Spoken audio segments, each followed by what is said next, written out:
नमस्कार, खास कार्यक्रम में आपका स्वागत है। मैं हूं विनोद कुमार। दर्शकों, आप बताते चले, हमें दिसंबर 2013 याद होगा जब मौलाना आज़ाद स्टेडियम में तब नरेंद्र मोदी प्रचार समिति के चेयरमैन हुआ करते थे। उन्होंने ललकार रैली को संबोधित किया था।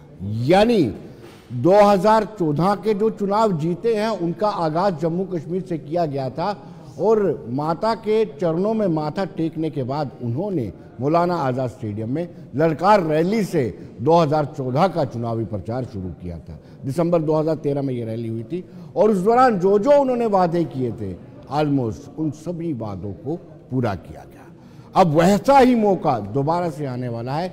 विजयपुर में 20 फरवरी को वो एक महारैली को संबोधित करने वाले हैं और ऐसा माना जा रहा है कि 2024 को लेकर के जो चुनाव होने वाले हैं फुल एक्शन में प्रधानमंत्री नरेंद्र मोदी आगे हैं। 20 फरवरी को पीएम नरेंद्र मोदी जम्मू का दौरा करेंगे। एम्स समेत कई अन्य परियोजनाओं को वो समर्पित करेंगे आवाम को या सौगात देंगे उन परियोजनाओं की। प्रधानमंत्री नरेंद्र मोदी दौरे को लेकर के प्रशासन ने कमर कस ली है। स्वाभाविक सी बात है, प्रशासन एडमिनिस्ट्रेशन ने कमर कसी है तो साथ साथ में बाकी दूसरे जो पार्टी के आला अधिकारी हैं जो हेल्म ऑफ द अफेयर पर बैठे हुए हैं उन्होंने भी कमर कस ली है। पीएम के दौरे को लेकर के जम्मू कश्मीर में खास तैयारियां की जा रही हैं। 20 फरवरी को जम्मू कश्मीर के दौरे पर आएंगे प्रधानमंत्री। एम्स समेत कई परियोजनाओं का करेंगे शुभारंभ। एम्स में पहले चरण में 193 आईसीयू बिस्तर को स्थापित किया जाएगा। ये एक बहुत बड़ी सौगात है और ये उपलब्धि भी जम्मू कश्मीर की आवाम के लिए है। जम्मू में तीव्रता से एम्स बन रहा है लेकिन कश्मीर की जो गति है इसके मुकाबले में थोड़ी सी कम है। ग्राफिक्स के माध्यम से हम आपको बताएंगे कि पीएम मोदी देंगे कई बड़ी सौगातें। जम्मू में एम्स का उद्घाटन, विजयपुर में स्थित है एम्स, हम सब जानते हैं जो लोकल लोग हैं। पहले चरण में 193, पहले भी मैंने बताया कि आईसीयू बेड्स को देंगे, फिर उसको बढ़ा करके 940 यानी 940 कर दिया जाएगा और 30 जनरल स्पेशलिटीज़ होंगी और 20 सुपर स्पेशलिटीज़ विभाग होंगे। सभी विभागों के साथ अपना अपना आईसीयू होगा और बाकी सारा ट्रामा प्रबंधन जो एम्स की जो प्रमुख चीज़ें होती हैं वो सब की सब रहेंगी। और ये सबसे बड़ा मायने इसलिए भी रखता है कि जम्मू कश्मीर की आवाम को वो संबोधित करेंगे और आगाज़ जो है प्रचार का आगाज़ जम्मू कश्मीर से और जम्मू के विजयपुर से एम्स से करेंगे। हम अपने दर्शकों को अपने पैनलिस्ट से रूबरू करवाते हैं। जयदेव रजवाल जी हमारे साथ जुड़ चुके हैं। जयदेव रजवाल भारतीय जनता पार्टी के कर्मठ नेता हैं और लंबे समय से भाजपा के साथ जुड़े हुए हैं।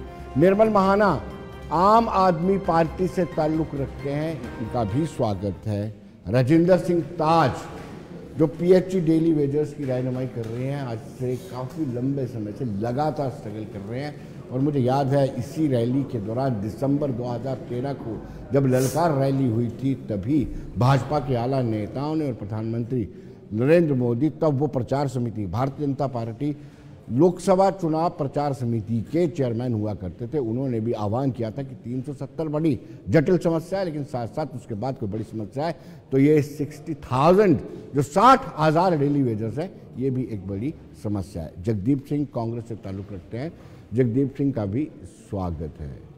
शुरुआत में जयदेव रजवाल से करूंगा। रजवाल साहब, बहुत सारे इश्यूज हैं और ये रैली को इसलिए बड़ा इंपॉर्टेंट माना जा रहा है कि 2013 में जब 2014 के प्रचार शुरू हुए थे, दिसंबर 2013 में रैली शुरू की गई थी मौलाना आज़ाद स्टेडियम से। ललकार रैली उसका नाम था, उसको भी जम्मू से शुरू किया गया था। यानी 2014 के लोकसभा के चुनावों का प्रचार यहाँ से शुरू किया गया था। इस रैली को लेकर के आपको क्या उम्मीद है? विनोद जी, सबसे पहले तो माननीय प्रधानमंत्री जी का जम्मू कश्मीर में बहुत बहुत स्वागत है और एक बहुत बड़ी रैली को यहाँ पे वो एड्रेस करने जा रहे हैं और एज यूजुअल कि एक अच्छी शुरुआत माता जी के चरणों से एक बिगल बजेगा यहाँ से जी। और जो लक्ष्य भारतीय जनता पार्टी लेकर चल रही है 370 प्लस और एनडीए की अगर बात करें तो 400 को भी पार करेंगे इस बार, उसको हम सब लोग पूरा करेंगे। लेकिन उससे पहले मैं धन्यवाद करना चाहता हूं माननीय प्रधानमंत्री जी का, जिस तरह से कल कतर से हमारे नेवी के जो वेटरन्स थे उनको मौत के मुंह से वहां से लेकर जो आए हैं, ये एक बहुत बड़ी अचीवमेंट है गवर्नमेंट ऑफ इंडिया की, माननीय नरेंद्र भाई मोदी जी की।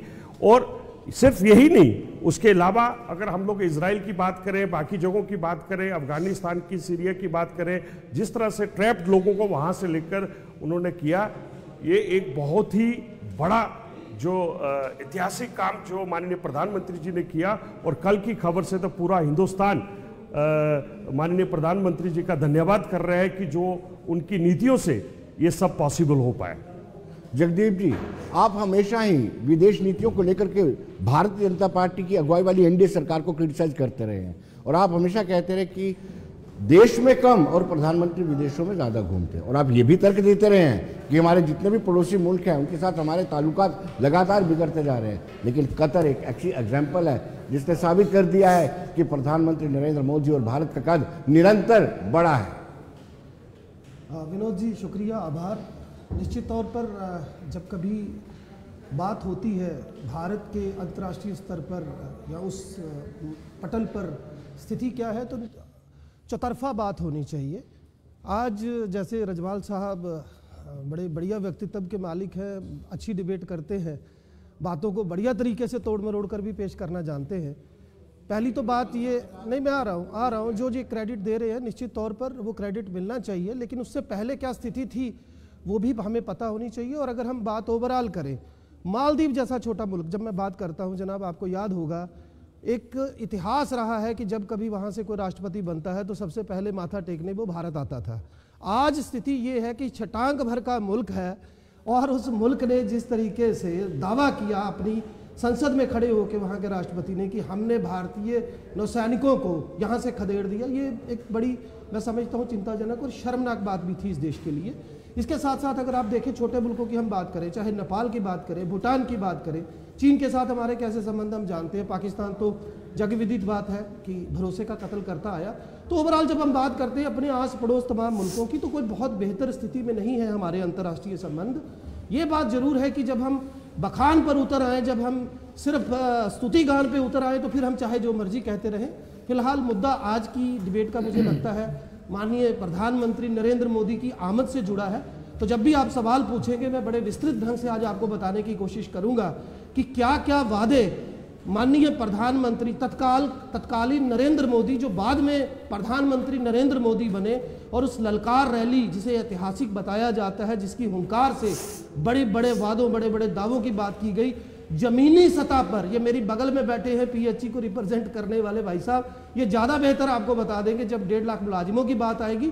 इसके अलावा अगर माननीय प्रधानमंत्री आ ही रहे हैं तो मैं निवेदन करूंगा भारतीय जनता पार्टी के हमारे वरिष्ठ प्रवक्ता से कि और कुछ करे ना करे, कम से कम हमें हमारा जो स्टेटहुड है वो वापस दिलवा दे। बहुत मेहरबानी होगी, बड़ा शुक्रिया होगा। आपने शब्द इस्तेमाल किया स्तुतिगान, मुझे लगता है कि जयदेव रजवाल जी को इस शब्द से आपत्ति है। क्यों जयदेव जी? देखिए विनोद जी, आप एक चीज देखिए, डिबेट में हम लोग बैठे हैं, कतर की हम लोगों ने बात की, कतर की जब हम लोगों ने बात की तो इन्होंने धन्यवाद नहीं किया माननीय प्रधानमंत्री जी का, और इन्होंने घुमा के बात को कहीं से कहीं लेकर जाने की कोशिश की। And this is what Congress party is doing.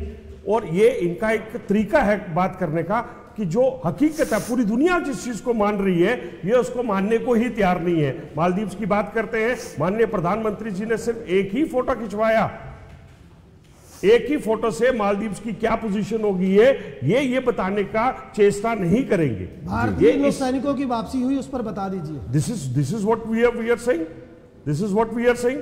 और मैं एक सिंपल सी चीज कहना चाहता हूं कि माननीय प्रधानमंत्री जी के जो कार्य हैं, माननीय प्रधानमंत्री जी की जो इस टाइम पे जन जन में जो जिस तरह से उनको हाथों हाथ लिया जा रहा है, लोग उनको प्यार कर रहे हैं और उनकी नीतियों को लेकर चल रहे हैं। विनोद जी, एक चीज बड़ी स्पष्ट और क्लियर है कि आने वाली जो इलेक्शंस है 2024 की, इसमें ये भारतीय जनता पार्टी एक बहुत बड़ी सफलता यहां पे हासिल करने जा रही है, ऐतिहासिक सफलता यहां पे हासिल करने जा रही है, और ये चीज इन सब लोगों को पचती नहीं है और उसका एक अलग से परसेप्शन बनाने का प्रयास किया जाता है। जी, महाना जी को भी लग रहा है कि ये डाइजेस्ट नहीं हो पा रहा है जो भाजपा के नेता कह रहे हैं। महाना जी मन मन मुस्कुरा रही हैं। बिल्कुल, सबसे पहले तो आपका बहुत बहुत धन्यवाद। आप हमेशा मुझे बुलाते हैं अपने स्टूडियो में डिबेट के लिए। जी। हमारे माननीय प्रधानमंत्री जी आ रहे हैं, मोस्ट वेलकम। हम स्वागत करते हैं दिल खोल के उनका, ऐसी कोई बात नहीं है, क्योंकि वो पूरे देश के प्रधानमंत्री हैं, वो अलग बात है। बट दो चीज़ें मैं अपने भारतीय जनता पार्टी के जो प्रवक्ता आज आए हैं उनसे पूछना चाहती हूँ। सिर्फ दो चीज़ें, कि ये पार्टी आपकी हमेशा ब्लैक एंड वाइट की बात क्यों करती है। ब्लैक एंड वाइट की जब मैं बात करती हूँ तो या तो बात होती है, देखो जी 370 से पहले कुछ नहीं था और 370 के बाद हमने आज कितना कुछ कर दिया है। अगर कितना कुछ कर दिया है तो मैं ये पूछना चाहती हूँ आदरणीय प्रवक्ता साहब से कि ऐसा क्या आप देख रहे हैं जम्मू कश्मीर में डेवलपमेंट हुई है 370 हटाने के बाद, आप बताएं मुझे। अब मैं उंगलियों पे गिन के बताती हूँ। देखिए, जो स्मार्ट सिटी है उसमें मेरा ख्याल 23 से 26 पॉइंट्स हैं। तो स्मार्ट सिटी के लिए सुंदर और smart, they are two different things. सुंदरता अलग है।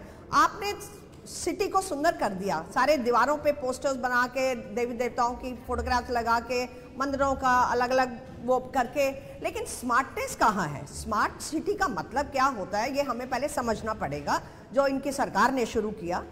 स्मार्ट सिटी में सबसे पहले तो एजुकेशन सेक्टर का क्या किया इन्होंने, कोई इम्प्रूवमेंट नहीं है एजुकेशन सेक्टर में। हेल्थ सेक्टर को आप देखें, कुछ नहीं हो रहा। आप देखें सैनिटरी एंड हाइजीन की अगर मैं बात करूं, जगह जगह पूरे स्मार्ट सिटी में ढेर लगे हुए हैं कूड़ों के, कुत्ते घूम रहे हैं, रोज कोई ना कोई आप देखते हैं न्यूज़ में आता है, उसको काट दिया, बुजुर्ग को काट दिया। सबसे बड़ी बात, जो सबसे इंपॉर्टेंट बात है, आप लोगों के लिए काम कर रहे हैं। आपने सुलभ शौचालय वहां बनाए हैं जहां इन्फ्लुएंशियल लोग रहते हैं। आपने उन झुग्गी झोंपड़ियों की तरफ ध्यान दिया है जो दूसरे एरियाज में भी हैं। आप भिटिंडी जाएं, आप सुंजवा जाएं, वहां पे भी झुग्गी झोंपड़ियां हैं, और वो सारे लोग, वो सारी नॉर्मल जनता, जितनी भी वहां पे नाले हैं उनका इस्तेमाल हो रहा है। निर्मल जी एक मिनट रोकूंगा आपको। आप नहीं जिक्र करेंगी, आप जिक्र करेंगी हेल्थ सेक्टर का और एजुकेशन सेक्टर का, जिसका आप ढिंढोरा पीटती हैं। आप जिक्र नहीं करेंगी, लिकर पॉलिसी का जिक्र नहीं करेंगी, जिसकी वजह से आपका हेडक्वार्टर ही तिहाड़ जेल बना हुआ है। यहाँ पर भी लिकर पॉलिसी को लेकर के लोगों को बहुत आपत्ति है, लेकिन आप जिक्र नहीं करेंगे क्योंकि आप वहाँ भी संलिप्त हैं। आप पूरी बात मुझे करने दीजिए, मैं उसी की बात कर रही हूँ। देखिए, मैं शुरू हुई हूँ एजुकेशन से, हेल्थ से, हाइजीन पे, और मैं धीरे धीरे उसी पे आ रही हूँ। आप देखिए, आज ड्रग्स मेनेस इतना ज्यादा है, हर तीसरे घर में ओवरडोज से जवान बच्चों की मौत हो रही है। कारण क्या है? अनएम्प्लॉयमेंट। कारण क्या है? इन्फ्लेशन। कारण क्या है? बेरोजगारी। हर तीसरे दिन धरने पे लोग बच्चे बैठे हुए हैं।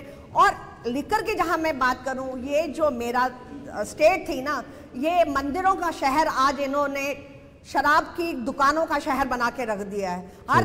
और दुकानें भी मजेदार बात है वहां खोल रहे हैं जहां स्कूल कॉलेजेस के आसपास खोल रहे हैं। नॉर्म्स के अगेंस्ट खोल रहे हैं। नॉर्म्स के अगेंस्ट खोल रहे हैं। राजेंद्र जी आपके पास लौटते हैं, लेकिन छोटा सा ब्रेक लेते हैं। हल्के से ब्रेक के बाद आपके पास लौटते हैं।